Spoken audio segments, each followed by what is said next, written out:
Grabe mga ka-dreamers, mamimili na nga pala kami ngayon ng mga materyales na gagamitin nga roon sa aking ipinagagawa na deep well water. Kaya naman nagpunta nga muna ako rito sa land bank para mag-withdraw ng pera. Balik kagabi pa nga lamang ay nag-withdraw na ako ng 50,000 kasi may limit ang pag-withdraw everyday. Tapos ang bala ko mag-withdraw na lamang uli ako ay sa Lucena. Dahil doon nga kami mamimili ng mga materyales lalo na ang makina. Sapagkat iyong makina nga ho mga ka-dreamers na kailangan namin ay wala rito sa aming bayan. Tsaka pangkaraniwan daw kapag namimili sina tatay ng mga gamit sa kanilang ginagawaan nga ng deep well water ay sa Lucena. Kumain na nga lamang pala muna kami rito sa restaurant kasi ang biyahe nga namin ay aabuti ng 4 na oras. Pero kapag private naman ho mga ka-dreamers ang sasakyan o di kaya naman ay van ay aabutin lamang na nasa 2.5 hours. Nagkaroon nga pala raw ng problema sa headlight nitong sasakyan ni na tatay kaya naman dumaan muna kami rito sa isang electrician ng sasakyan. Sapagkat kailangan ho iyon mga ka-dreamers lalo na mamaya dahil aabutin nga raw kami ng gabi pa uwi. Sa may bahaging pagbilaw nga pala kami nagpaayos ng sasakyan. Kaya sa mga pagbilawin na ka-dreamers Korean, nako shoutout sa inyo. Pakisabi sa inyong gobyerno ay pakibilisan ang pagpapagawa ng kalsada at nagiging traffic din eh.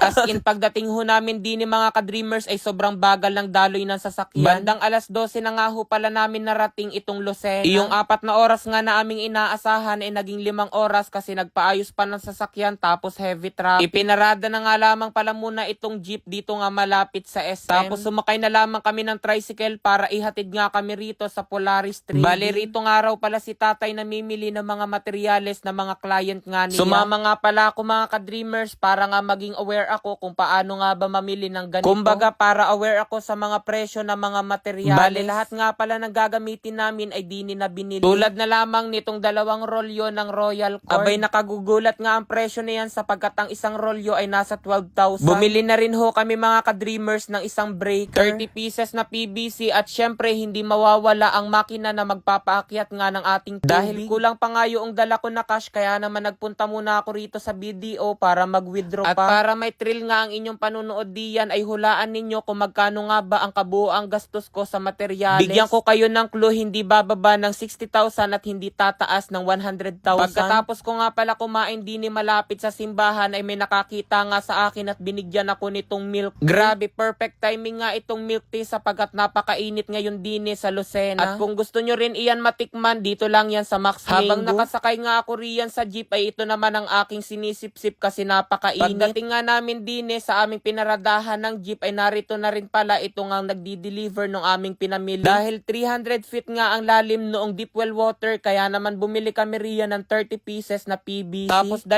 namang rolyo nitong Royal Cord na parang ang haba nito ay nasa 225 feet lamang ang isang rolyo. At dahil 300 feet nga yung lalim kaya naman dinalawa ko at syempre sobrang sobra pa nga iyan. Sa ganito kasing bagay mas maganda yung sobra kaysa sa kulang kasi napakalayo nga nitong Lucena sa amin. Kapag kasi rolyo ho mga ka-dreamers ang binili mas nakamumura. Kaya naman pinasobrahan ko na kasi malay natin makapagpagawa pa uli ako ng isa pang deep well water soon doon naman sa isa nating lote. Habang naglilipat nga pala sila nitong PVC ay binibilang ko kung tama nga ba batay doon sa resibo. Syempre mas mabuti na iyong nakasisigurado dahil ang hirap naman kapag nagkulang. Dahil hindi rin nga ho mga ka-dreamers biro ang mga presyo nga nitong materyales. Ito kasing PVC ay parang nagkakahalaga na 682 pesos ang isa. Ay kayo na lamang ang magkwenta kung magkano ang kabuang halaga nito doon sa 30 pieces. Tapos iyong makina naman ho mga ka-dreamers ay nasa 16,500 at kung gusto niya nga rin mag-avail ay ilalagay ko ang link sa comment section. Kaya sa mga kapwa ko ka-dreamers diyan na nagpapagawa rin ng deep well water at kailangan nyo ng makina, naku nasa comment section ko lang yan, doon na kayo mag-order. Ay hala, hanggang dito na lamang muna mga ka-dreamers, pauwi na kami. Bye-bye. 41,500! Grabe!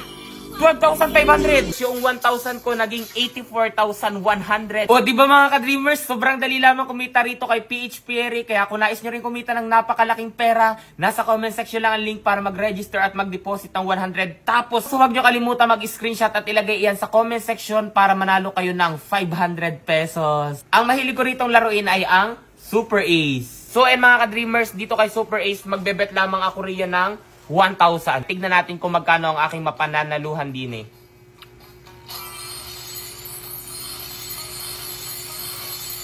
1,000? Uy, scatter agad. Play. 200. 800. 100. 1,200. Wow, 3,000 ano? 2,000. Uy, 4,800. 1,800. 2,000. 41,500. Grabe. 12,500. 4,000. Ayun na. 5,000. Hala. Hala, hala, hala, hala. Hala, hala. Hala. 200.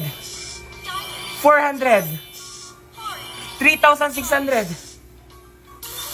So, tingnan nyo mga ka-dreamers, yung 1,000 ko naging 84,100. Di ba napakalaki? Kaya kung nais nyo rin manalo, nasa comment section lang ang link para mag-register. Huwag kalimutan mag-deposit at ilagay ang screenshot sa comment section at may pag-asa kayong manalo ng 500 pesos.